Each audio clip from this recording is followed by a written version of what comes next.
బట్టతలతో వరి అవుతున్నారా? Don't worry. Keha skin and hair clinic లో మోస్ట్ అడ్వాన్స్డ్ FUA టెక్నాలజీతో మీ బట్టతలకి శాశ్వత పరిష్కారం.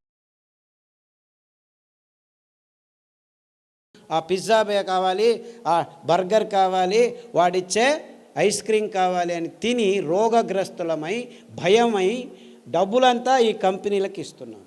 ఎందుకు మనకు రోగాలు వస్తున్నాయని ఎవ్వరు మీకు విశ్లేషణ చెప్పకపోవడం వల్ల ఈ అనాహుతం జరుగుతుంది. నేను 20 సంవత్సరాల నుంచి అన్ని చోట్ల చెప్పుకుంటూనే వస్తున్నాను. వందల వేల మంది బాగు చేసుకుంటున్నారు. నా దగ్గరికి ఎవరు రావాల్సిన అవసరం లేదు. అన్ని విషయాలు వివరంగా ఆ పుస్తకంలో రాస్తే ఆదరణ వాళ్ళు ప్రింట్ చేసి మీ అందరికీ ఇస్తున్నారు. PDF is free. మీరు ఒక నెంబర్కి ఫోన్ చేయండి. ఆ నెంబర్ ఎవరిది సార్? ఆ నెంబర్ అక్కడ బోర్డు మీద వేస్తారు. ఆ నెంబర్కి మీరు ఫోన్ చేస్తే మీ స్మార్ట్ ఫోన్కి PDF కాపీ ఫ్రీగా వస్తుంది.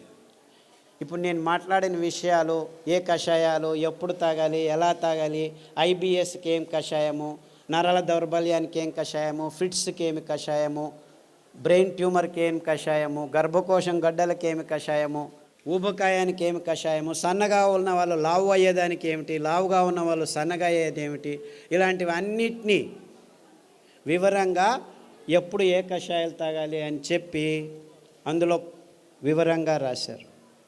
సో మీరు ఆ పుస్తకం చదివితే చాలు, అన్నీ వివరంగా దొరుకుతాయి. మీరేమీ కంగారు పడాల్సిన అవసరం లేదు. మీకు ఏ రోగం ఉన్నా కానీ అందులో రాసేశారు. We have been doing this for the last 15 years. So మొత్తం దాదాపుగా 60 రకాల సందర్భాలకు, సన్నివేశాలకు కావలసిన కషాయాలు అన్నీ రాసేశారు. ఇంత ఏమీ అవసరం లేదు. మీకు ఏ రోగమన్నా ఉన్ని, ఇట్ డజంట్ మ్యాటర్.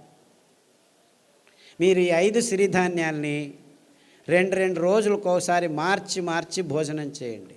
అంటే 2 రోజులు అరికలు తినాలి, 2 రోజులు సామెలు తినాలి, 2 రోజులు ఊదులు తినాలి, 2 రోజులు అండుకూరలు, 2 రోజులు కూరలు, మళ్ళీ సైకిల్. అలాగే కషాయాలు. ఈ రోగనిరోధక శక్తి మీకు కావాలంటే ఈ వ్యాక్సిన్లు ఇవి అవి ఏం పనిచేయవు, ఏమీ పనిచేయవు. మీకు పనిచేసేది ఈ 7 కషాయాలు. చెప్తాను, పుస్తకంలో రాశారు. గరిక, తులసి, తిప్పతీగ, బిల్వం, కానుగ, వేప, రావి. ఈ 7 ఆకుల కషాయాల్ని 4 రోజులు, గరిక 4 రోజులు, తిప్పతీగ 4 రోజులు, తులసి 4 రోజులు, బిల్వం 4 రోజులు, కానుగ 4 రోజులు, 4 రోజులు వేప, 4 రోజులు రావి కషాయాలు తాగితే మీకు 2 సంవత్సరాలు డెంగ్యూ రాదు, పంగు రాదు, H5 రాదు, N1 రాదు, పంగు, జింక, పుంక, నీఫా, గీఫా, ఈ రోగాలన్నీ మీ దగ్గరికి రానే రావు, గ్యారంటీ.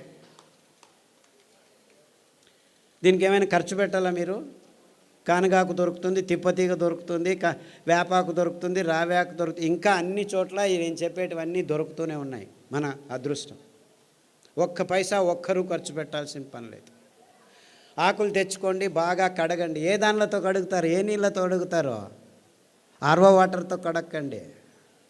రాగి ప్లేట్ ఉంచిన మట్టి కుండలో ఉన్న నీళ్ళతో కడగండి, స్ట్రక్చర్డ్ వాటర్తో కడగండి. అర్థమైందా?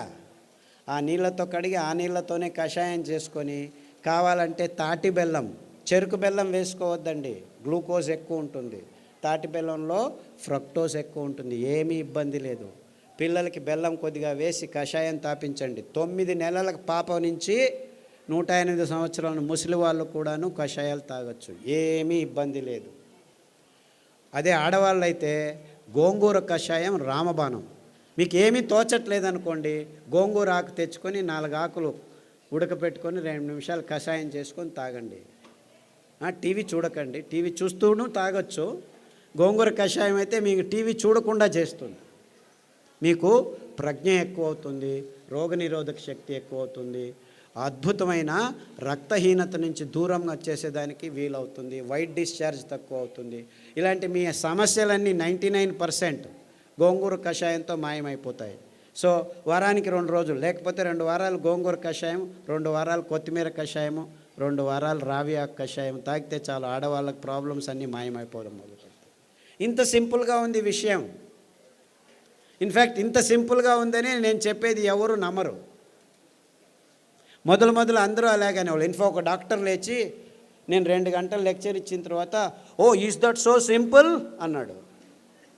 I said it is much simpler. 2 గంటలు అవసరం లేదు, 2 వాక్యాల్లో చెప్తాను నేను. 2 వాక్యాలు. రోజుకు 1 గంట నడవండి.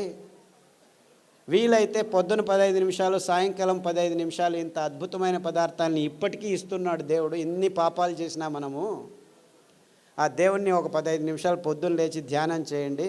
సాయంకాలం పడుకునే ముందు ఒక 15 నిమిషాలు ధ్యానం చేయండి. తర్వాత సిరిధాన్యాలను తినండి.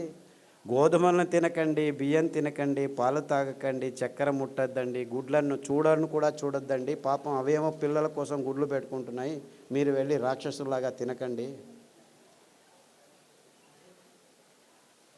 దానిలో గుడ్లు దానిలో ఉండనివ్వండి. లేదు చేపలు చాలా మంచివి, జలపుష్పాలు తినొచ్చని కొందరు స్వామీజీలు కూడా చెప్పడం మొదలుపెట్టారు. దాంట్లో మీకు దొరికేది పాదరసము, మెర్క్యూరీ తప్ప ఇంకేమీ దొరకదు. అంత భయంకరంగా ఉంది. బుద్ధిమాంద్యం పోదు కదా, బుద్ధిమాంద్యులు అవుతారు. మీ పిల్లలు బుద్ధిమాంద్యులు కాకుండా పుట్టాలంటే కొర్రలు తినండి, అండు కొర్రలు తినండి, అరికెలు తినండి, సామెలు తినండి. అరటి బోధ కషాయము, పసుపు కషాయము గర్భిణిగా ఉన్నప్పుడు తాగండి, పిల్లలకు తాగించండి. మీ పిల్లలు బుద్ధిమాంద్యులు అయిపోయి సూక్ష్మగ్రాహీలు అవుతారు. ఇన్ఫ్యాక్ట్ ఫిట్స్ వచ్చి కత్తి చాకు తీసుకొని చంపేస్తాననే పిల్లవాడు, ఆ తల్లిదండ్రులు కత్తి చాకు తీసుకొని చంపేదానికి పోయే పిల్లవాడు పసుపు కషాయము, రావి ఆకు కషాయము, శొంఠి కషాయం తాగిపించి అండు కొర్రలు తినిపించడం మొదలు పెడితే ఇప్పటికి 12 సంవత్సరాలైంది. 10వ తరగతి ఫస్ట్ క్లాస్లో పాస్ అయ్యాడు. ఇలా 100 కేసులు ఉన్నాయి. అంటే ఫిట్స్ కోసమని టెగ్రిటాలు, వాల్ప్రోయిక్ యాసిడ్, ఫ్రీజియం ఇవ్వడం మొదలు పెడతారు పిల్లలకి. ఆ మందులు తీసుకుంటూ పిల్లలు బుద్ధిమాంద్యులు అయిపోతారు. ఫిట్స్ రావు అని చెప్తారు, అయినా వస్తూనే ఉంటాయన్నమాట. అలాంటి వాళ్ళందరికీ కొర్రలు, అండు కొర్రలు తినిపించి ఈ కషాయాలు తాగిపిస్తే 6 నెలల్లో ట్యాబ్లెట్లు మెల్లిమెల్లిగా ఆపు చేసి ఇప్పుడు హ్యాపీగా ఇంట్లో అందరికీ సహాయం చేసుకుంటూ బాగా నడుస్తూ ఏ ఇబ్బంది లేకుండా మాట్లాడటం తెలియని వాళ్ళు కూడా మాట్లాడడం మొదలుపెట్టారు.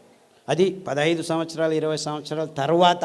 అంతవరకు మాటలు అనేది తెలియని పిల్లలు కూడాను ఇప్పుడు మాటలు నేర్చుకుంటున్నారు. ఇలాంటి అద్భుతమైన విషయాలు ఈ ధాన్యాల్లో, ఈ కషాయాల్లో ఉన్నాయని చెప్పేదానికి నాకు చాలా చాలా సంతోషంగా ఉంది. అర్థమవుతుందా? It's very simple, very simple. ఇంత సరళమైన అద్భుతమైన ఆరోగ్య రహదారిని మేము నిర్మించాం. ఇంకా బాకీ ఉంది ఏమిటి? మీరందరూ అందులో నడవటం మాత్రమే. అంతే. అందరికీ ఆహ్వానం, ఆరోగ్య రహదారిలో నడవండి అని మా విన్నపంతో మీ అందరికీ వందనాలు. సిరిధాన్యాలు తింటే అరగట్లేదు అని దీనికి 2 కారణాలు ఉన్నాయి. మీరు పొద్దున్న సిరిధాన్యం ఇడ్లీలు తింటే రాత్రి వరకు ఆకలి కాదు. మీరు అనుకుంటున్నారు ఈ బియ్యం తిని 2 గంటలకే ఆకలి అవుతుంది కదా, సో అది బాగా అరుగుతుంది అనుకుంటున్నారు. అలా కాదు. ఇది సిరిధాన్యాలు తింటే మీకు ఎంత కావాలో అంత గ్లూకోజ్ అందుతూ ఉండటం వల్ల మీకు ఆకలి కాదు. అంటే అది జీర్ణం కావట్లేదని కాదు మీకు అర్థం. అందరికీ ప్రాబ్లం అది. అంతేకాకుండా మీరు సిరిధాన్యాల్ని బియ్యంలాగే కుక్కర్లో వేసి పుస్ అని 4 కూగులు కూగించేస్తే రాదనమాట. అది ఉడకదు. రాత్రి నానబెట్టి పొద్దున ఉడకబెట్టుకోవాలి. కనీసం 3 గంటల నుంచి 6 గంటలు నానబెట్టాలన్నమాట. నానబెట్టి వండితే ఆ ధాన్యం తింటే మీరు హ్యాపీగా ఫీల్ అవుతారు, ఆరోగ్యంగా ఉంటుంది. సిరిధాన్యాలు చిన్న పిల్లలు, 9 నెలల పిల్లలు కూడాను జీర్ణించుకోగలరు, ఏమీ ఇబ్బంది లేదు. కానీ మీరు వంట వండే విధానంలో మార్పు రావాలి. నానబెట్టి వంట చేయాలి. హలో సార్, మేము డయాలసిస్ పేషెంట్.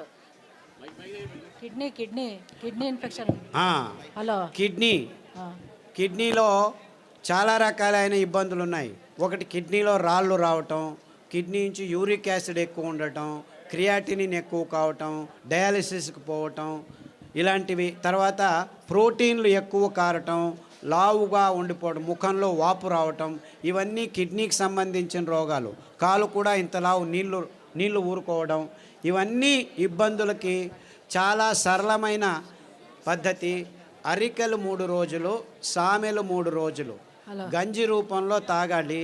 మార్చి 9 వారాల్లోనే మీకు ఈ ప్రాబ్లమ్స్ అన్నీ బాగవుతాయి. దానికి తోడు రణపాల ఆకు, పునర్నవ ఆకు, కొత్తిమీర ఆకు కషాయం వారం మార్చి తీసుకుంటే 9 వారాల్లో మీకు అంతా బాగవుతుంది. వీక్లో డయాలసిస్ 2 టైమ్స్ మాకు తగ్గిపోతూ వస్తుందమ్మా. ఇన్ఫ్యాక్ట్ చాలామంది డయాలసిస్ చేసుకున్న వాళ్ళు 1 సంవత్సరంలో డయాలసిస్ నుంచి దూరం కావచ్చు. Thank you sir. అండుకొర్రలు, బోధకాలు రోగం ఉన్న వాళ్ళు అండుకొర్రలు ఒక 3-4 సంవత్సరాలు తింటే బోధకాలు మెల్లిగా బాగవుతూ వస్తుంది. దానికి తోడు జామ ఆకు కషాయం, రావి ఆకు కషాయం, సాదాపాకు ఆకు కషాయం తాగాలి. బోధకాలు ఉన్న వాళ్ళకి అండుకొర్రలు 3 రోజులు, మిగిలిన ధాన్యాలు 4 ఒక్కొక్క రోజు తినాలి. సార్ నమస్కారం అండి.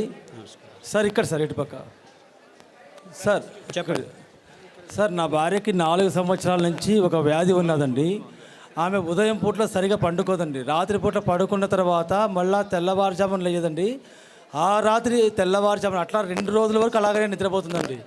లేస్తే తల తిరిగి వెంటనే మళ్ళీ కింద పడిపోతుందండి.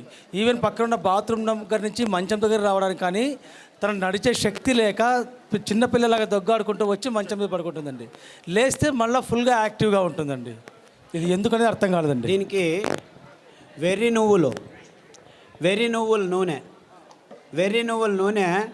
2 వారాలు, నువ్వుల నూనె 2 వారాలు. ఉదయం లేచిన వెంటనే పడిగడుపున తాగించాలి. దానికి తోడు మారేడు ఆకుల కషాయం,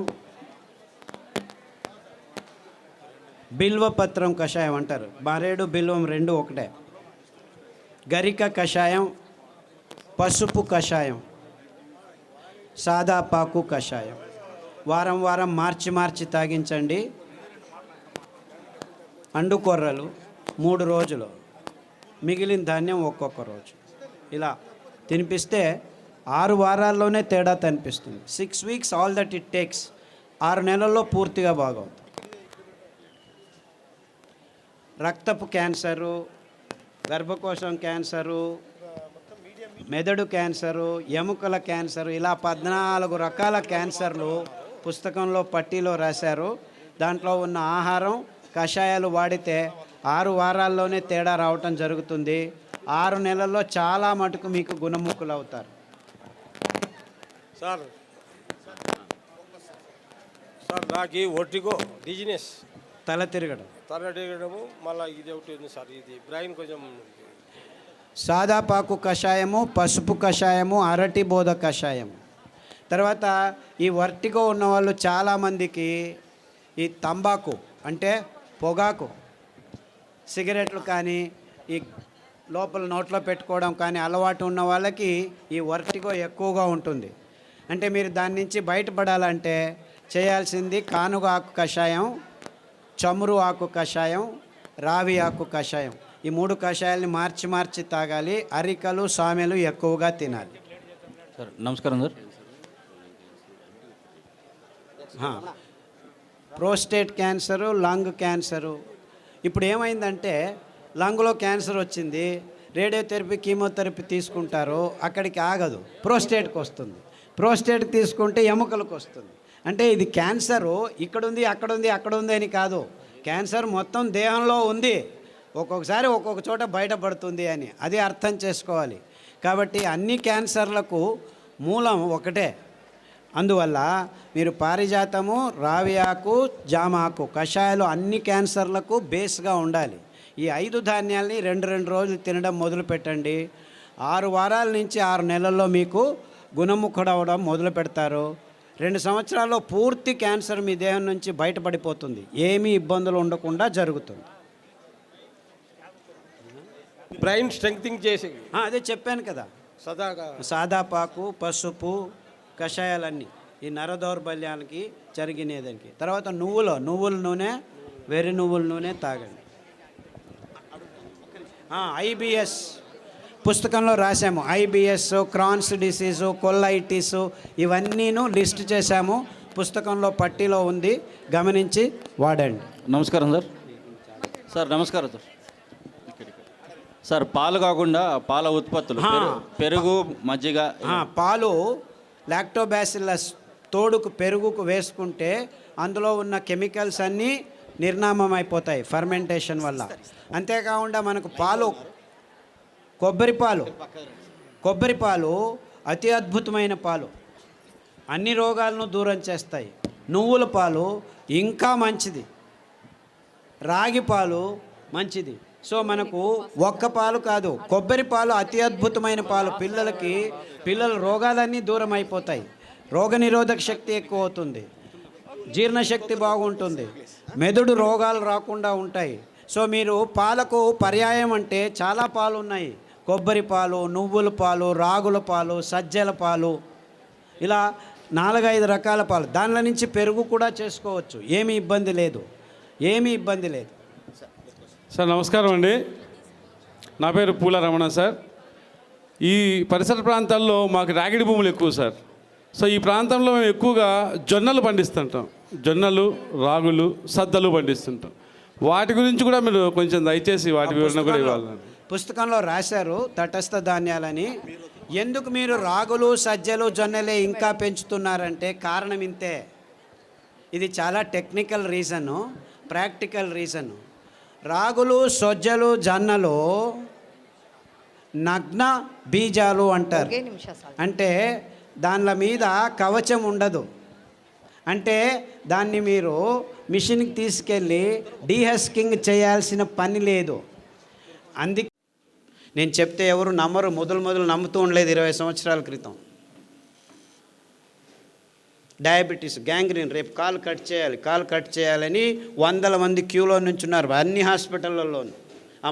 మల్లేశ్వరంలో యాంపుటేషన్ హాస్పిటల్ ఉంది. రోజుకు 88 మందిని ఒక్కొక్క రూమ్లో కాలు అలా తీసి పడేస్తున్నారు. గల్ఫ్ కంట్రీస్లో ఇక్కడ 80 మంది అయితే అక్కడ 160 మందికి తీసేస్తున్నారు. అంటే డయాబెటీస్ వస్తే అక్కడికి ఆగదు.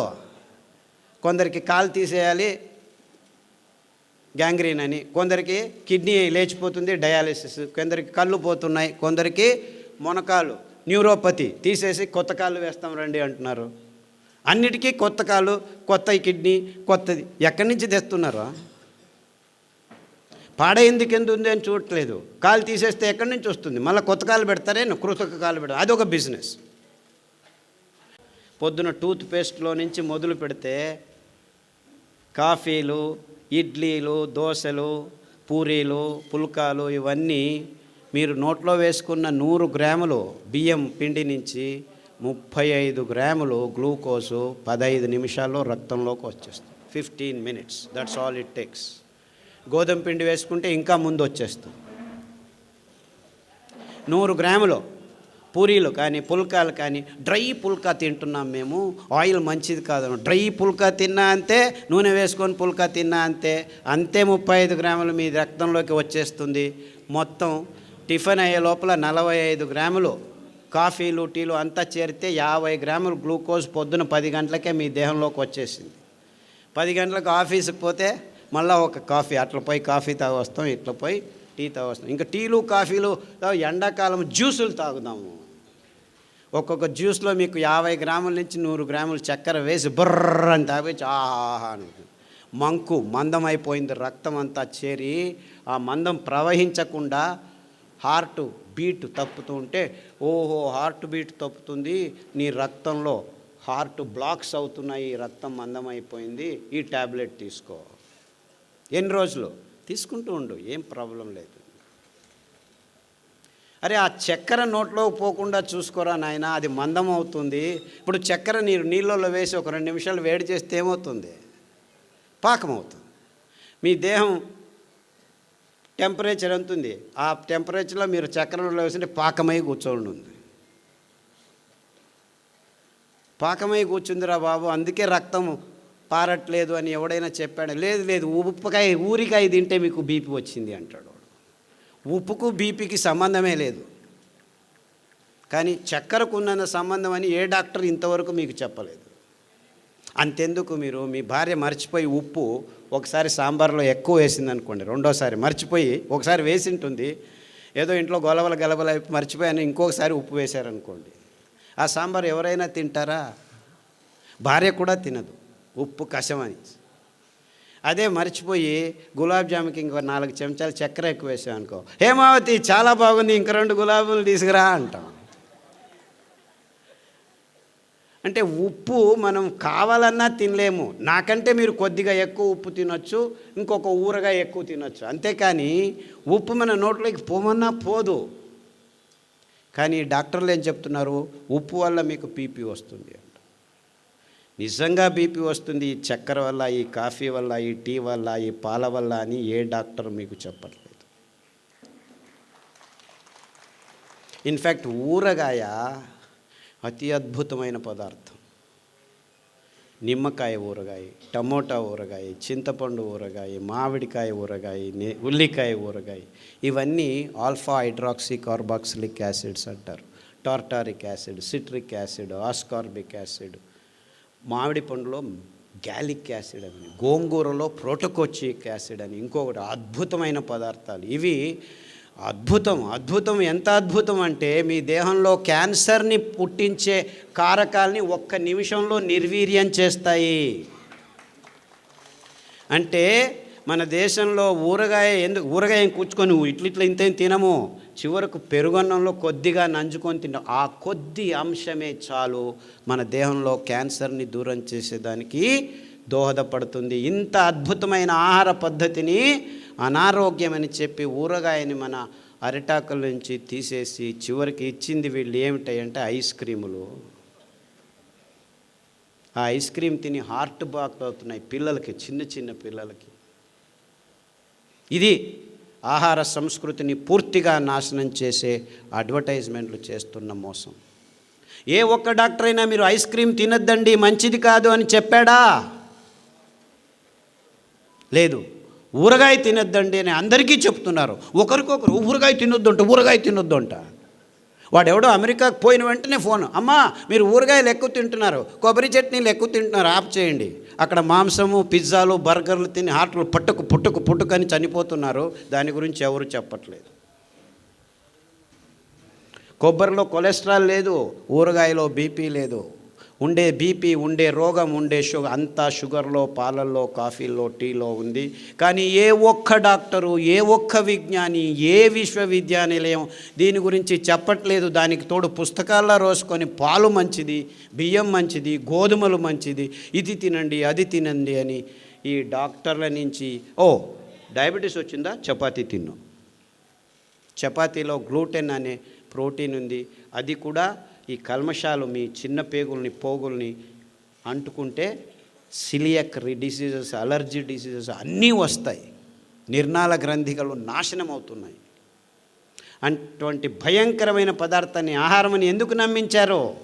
ఈ ఫర్టిలైజర్ కంపెనీలు పెంచుతున్నది గోధుమలు ప్రపంచమంతా. అందుకే అందరూ గోధుమలు తినేట్టు చేస్తున్నారు. చపాతీ మంచిది, ఆయిల్ వద్దు, పుల్కాలు మంచివి. What non sense. ఆ గోధుమల వైపు ముఖం కూడా చూపించకూడదు, అంత భయంకరం. ఎందుకంటే 1 కేజీ పెంచేదానికి 10,000 లీటర్ల నీళ్లను కట్టాలి. మొదటే చెప్పాను, నీళ్లు లేవు. చక్కెర 1 కేజీ పెంచేదానికి 28,000 లీటర్ల నీళ్లను కట్టాలి మనం సాగుబడి. ఇంత భయంకరమైన పదార్థాలని ఆహారమని నమ్మించి మొత్తం ప్రపంచాన్ని నాశనం చేయటం ఒకవైపు అయితే, ప్రకృతి పర్యావరణాన్ని నాశనం చేస్తున్నాం మనం. మన జీవితాలు పాడైపోవడం ఒకవైపు, మొత్తం ప్రపంచంలో ఉన్న మూగ ప్రాణులన్నింటినీ నాశనం చేస్తున్నాం. ఎందుకంటే మనకు కావాల్సిన ఈ పందుల్ని, కోళ్ళని, ఆవుల్ని పెంచేదానికి మొత్తం ప్రపంచంలో పెద్ద అడవులన్నింటినీ నాశనం చేసేసి ఈ సోయాబీను, మొక్కజొన్న, పశుగ్రాసం తయారు చేస్తున్నారు. ఈ సోయాబీన్ మంచిది, మీకు ప్రోటీన్ అని చెప్తున్నారు.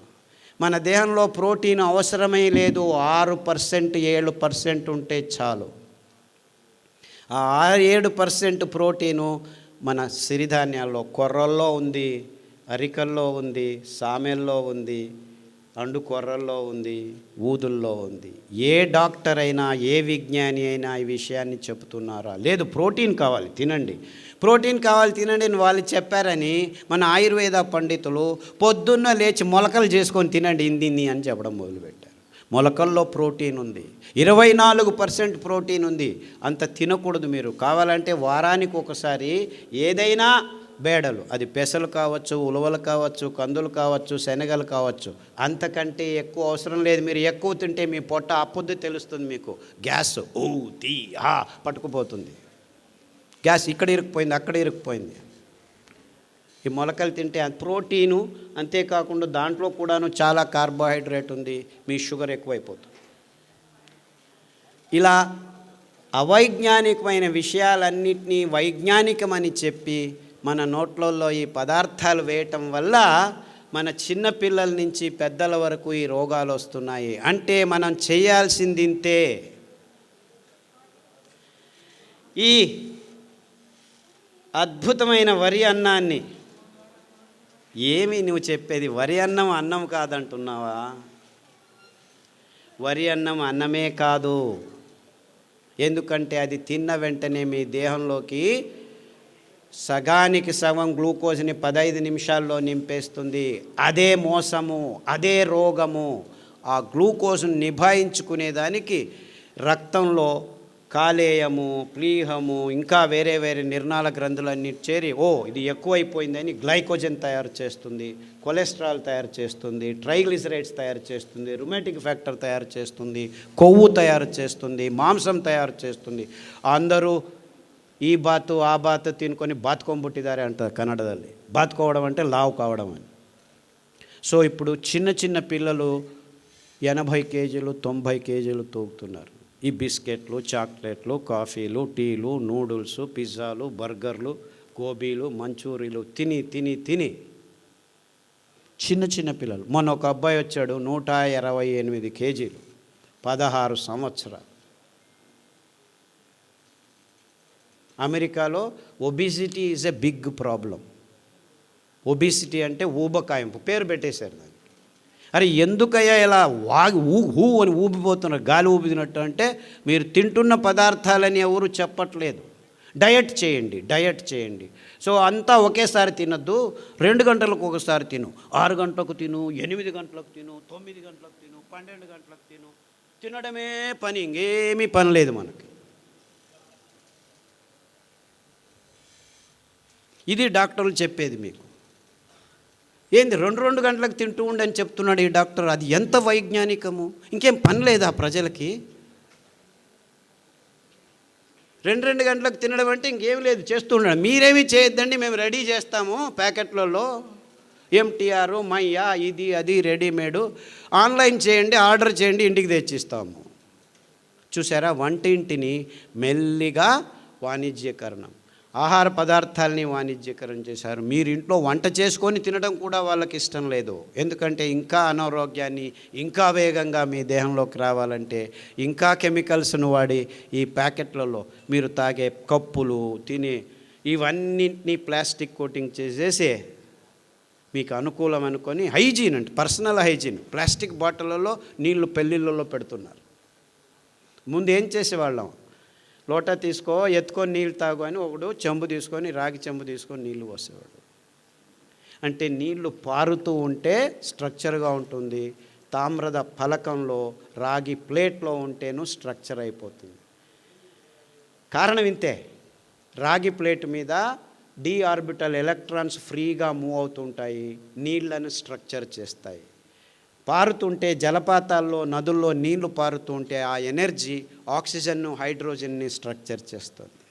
ఆ ఎనర్జీ నీళ్లు నింపినప్పుడు కూడాను స్పృశిస్తూ ఉండేది రాగి ఫలకం మాత్రమే. అందుకే మన సాధు పుంగవులు, మునులు ఎక్కడికి వెళ్ళినా రాగి కమండలం తీసుకెళ్లేవాళ్ళు. కోపం వచ్చినా, ఇష్టమైన, శాపం ఇవ్వాలన్నా, వరం ఇవ్వాలన్నా ఆ నీళ్ళనే తీసుకొని నీ దేహం మీద వేసేవాళ్ళు. అంటే నీ దేహంలోనూ 75% నీళ్లు ఉంది, ఆ స్ట్రక్చర్డ్ వాటర్. అందుకే మీరు పాప వినాశం, ఆ జలపాతం మీద కూర్చుంటే పాపాలన్నీ బాగా అయిపోతాయి, గంగలో మునిగితే పాపం నాశనం అయిందంటే ఆ పారుతున్న నీళ్ళల్లో మీ దేహం 10 నిమిషాలు ఉంటే మీ దేహంలో ఉన్న రక్తము అన్నీ నీటి అంశమే కాబట్టి స్ట్రక్చర్డ్ అయిపోతే కల్మషాలన్నీ పోయి మీరు బయటికి లేస్తే చైతన్యవంతులైనట్టు అనుభూతి జరిగేది. అందుకే ఇంతే కారణం. వేల సంవత్సరాల నుంచి సంగమాల్లో పుష్కరాల్లో స్నానాలు చేయండి, మీకు ఇప్పుడు వెళ్ళి స్నానం చేయకండి, అంతా కలుషితమైపోయాయి.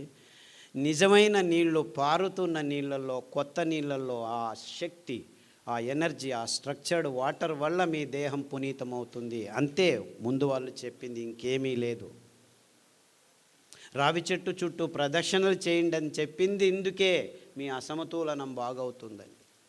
ఇంతే. ఇవన్నీ బూటకం, ఇవన్నీ మూఢనమ్మకం అని మనల్ని నమ్మించి సైంటిస్టులు నిజమైన అద్భుతమైన పద్ధతుల్ని, క్రమాల్ని మన క్రమం నుంచి, జీవన క్రమం నుంచి తప్పించి అనారోగ్యకరమైన ఈ వైజ్ఞానికమని చెప్పి వాణిజ్యీకరణ అంశాలని మన జీవితాలకి జోడు చేసి అందరూ రోగులై సతమతమవుతుంటే మీ అయోమయ స్థితిని, మీ భయాన్ని డబ్బు చేసుకునే వ్యవస్థని సమాజం అంచెలంచెలుగా తయారు చేసింది అని చెప్పేదానికి నాకు ఏ సందేహము లేదు.